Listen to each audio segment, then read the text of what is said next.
নমস্কার। ফেসবুক বন্ধুদের স্বাগত জানাই গুগলস, ইউটিউব এবং ফেসবুকে কর্মরত সকল দাদাভাই ও দিদিভাইদের স্বাগত জানাই, কারাবরণকার দাদাভাই ও দিদিভাইদের। শুরু করছি হারিয়ে যাওয়া শিল্পীর দিনে অনুষ্ঠান তোমায় পড়েছে মনে। আজ যাকে খুব মনে পড়ছে তিনি প্রাক সঙ্গীতের স্বর্ণযুগ এবং স্বর্ণযুগের একজন কিংবদন্তি গায়ক ও সুরকার শ্রদ্ধেয় শ্রী কমল দাশগুপ্ত। আজ ওনার 114তম জন্মদিন। তা ওনার সম্পর্কে এর আগে ওনার একটি ট্রিবিউটে আমি বিশদে বলেছি, তবুও আবার বলি যে তিনি প্রায় 8,000 গানের তিনি সুরারোপ করেছিলেন এবং অনেক অনেক বিখ্যাত গান তার সুরে সেই গানগুলো বিভিন্ন শিল্পীর কণ্ঠে অমর হয়ে আছে। যেমন কাজী সাহেবের সঙ্গে তার খুব ঘনিষ্ঠতা ছিল এবং কাজী সাহেবের 400-র উপরে গানে তিনি সুরারোপ করেছিলেন। সেই গানগুলো আপনাদের বলেছিলাম যে আমার ভুবন কান পেতে রয়, আমি যার নুপুরের ছন্দ, ওরে নীল যমুনার জল, তারপর মোর নামিটিতে আসা, এরকম প্রচুর গান আছে যে গানগুলো বিখ্যাত হয়ে গেছে। সে গান কিন্তু ওনার সুরারোপিত গান। আরেকটা জিনিস, উনি তো বড় বড় উস্তাদদের কাছে গান শিখেছিলেন। মাত্র 23 বছর বয়সে তিনি HMV কোম্পানিতে সঙ্গীত পরিচালক ও সুরকার হিসেবে যোগদান করেছিলেন। আর প্রথমে তিনি অধ্যাপক বিমল দাশগুপ্তের খেয়াল গান দিয়ে সঙ্গীত জীবন শুরু করেছিলেন, তার বড় ভাই। পরে দিলীপ রায়, তারপর কৃষ্ণচন্দ্র দে এবং উস্তাদ জমিরুদ্দিন খাঁ সাহেবের কাছে তিনি খেয়াল, ঠুংরি, দাদরা ও গজলের তালিম নিয়েছিলেন। তার ছোট ভাই সুবল দাশগুপ্ত একজন প্রসিদ্ধ সুরকার ছিলেন। যাই হোক, তিনি তো অনেক বড় মাপের একজন সুরকার, একজন কিংবদন্তি সুরকার। তিনি যে গানে যে নোটেশনগুলো তৈরি হয়, যে শর্ট হ্যান্ড পদ্ধতি, সেটা কিন্তু তিনিই সৃষ্টি করেছিলেন। এত বড় মাপের একজন মানুষ কিন্তু তার শেষ জীবন ভালো কাটেনি। সেই গল্পও আপনাদের বলেছি যে বাংলাদেশে জন্ম হলেও তিনি কলকাতায় চলে এসেছিলেন এই গান শেখার সূত্রেই। তারপরে এখানে তার এই গানের সুরারোপ করে তার যা কিছু অর্থ করেছিল ওই নাথ ব্যাংকে জমা করেছিলেন, পায়োনিয়ার ব্যাংক বা নাথ ব্যাংকে। কিন্তু একটা সময় সেই ব্যাংক দেউলিয়া ঘোষণা করলে তিনি কিন্তু নিজেও দেউলিয়া হয়ে যান, কারণ তার সমস্ত বিষয় আসে কিন্তু ওই ব্যাংকেই জমা ছিল টাকা পয়সা। যাই হোক, সেই সময়টায় তিনি খুব মুষড়ে পড়েন এবং ফিরোজা বেগম এসে তার হাত ধরেন এবং ওই সময় তিনি ফিরোজা বেগমকে বিয়ে করেছিলেন। সেটা 1946 সালের পরে আর কি। তারপর ফিরোজা বেগমকে বিয়ে করার পরেই কিন্তু আমাদের তার পর দেখা যায় যে আমাদের বাংলার যে সঙ্গীত HMV থেকে শুরু করে সমস্ত কিছু কোম্পানিগুলো কিন্তু তার কাছ থেকে মুখ ফিরিয়ে নেন, এবং তিনি খুব অসহায় বোধ করতে থাকেন। শেষ পর্যন্ত তিনি ফিরোজা ম্যাডামকে নিয়ে বাংলাদেশ চলে যান এবং সেখানে একটি ছোট মুদি দোকান করে কোনো রকমে তিনি দিন গুজার করেছিলেন এবং শেষ পর্যন্ত তার অন্তিম হয়েছিল খুব খারাপ অবস্থায় আর কি, বিনা চিকিৎসায় প্রায় বলতে গেলে। এত বড় মাপের একজন মানুষের যে অন্তিম দশা এরকম হবে ভাবতে খুব কষ্ট হয়।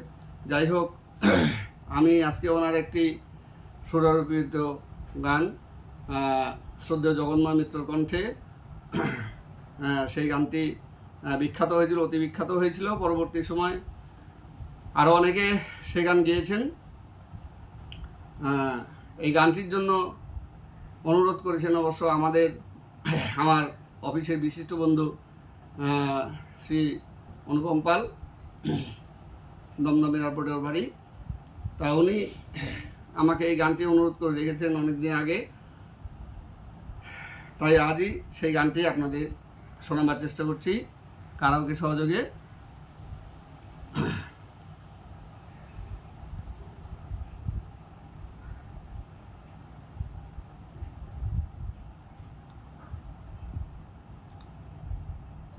জিতেন্দু খিসা বলে একজন দাদাভাই, তিনি এই কারাওকেটি আপলোড করে দিয়েছেন। আমি তার কারকগীতি শোনাবার চেষ্টা করছি।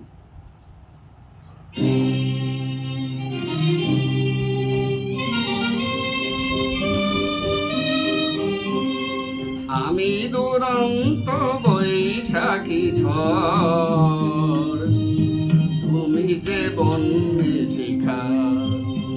আমি দুরন্ত বৈশাখী ঝড়, তুমি যে বন্যে শিখা। মরণের ভালে একে যাই মোরা, মরণের ভালে একে যাই মোরা। জীবনের জয় টিকা, আমি দুরন্ত বৈশাখী ঝড়, তুমি যে বন্যে শিখা।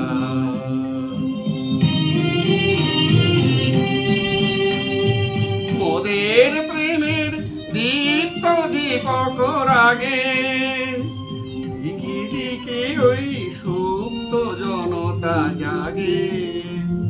মোদের প্রেমের দীপ্ত দীপক রাগে, দিকে দিকে ওই সুপ্ত জনতা জাগে।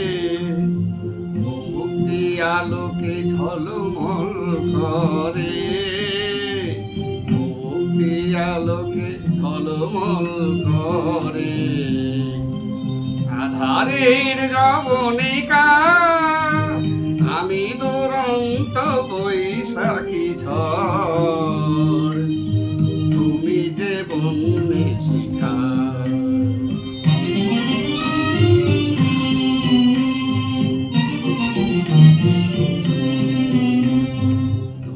বছরের নিঠুর শাসনে গড়া যে পাষাণ বেদী, নতুন প্রাণের অঙ্কুর জাগে তারি অন্তর ভেদে। 200 বছরের নিঠুর শাসনে গড়া যে পাষাণ বেদী, নতুন প্রাণের অঙ্কুর জাগে তারি অন্তর ভেদে।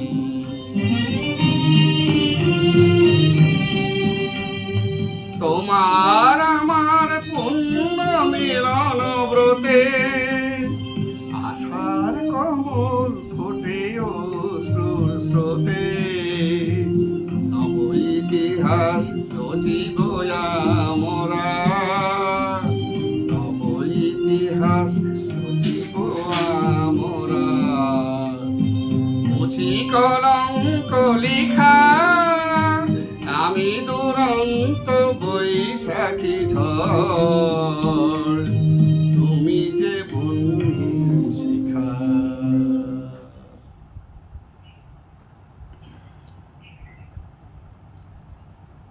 কিংবদন্তি গায়ক ও সুরকার শ্রী কমল দাশগুপ্ত চরণে আমি শতকোটি প্রণাম জানাই। আর প্রণাম জানাই কবি এবং যন্ত্রসঙ্গীত শিল্পীদেরও। আপনারাও ওনাদেরকে শ্রদ্ধা নিবেদন করুন। সকলে ভালো থাকুন। আজ আসি, আবার দেখা হবে। নমস্কার।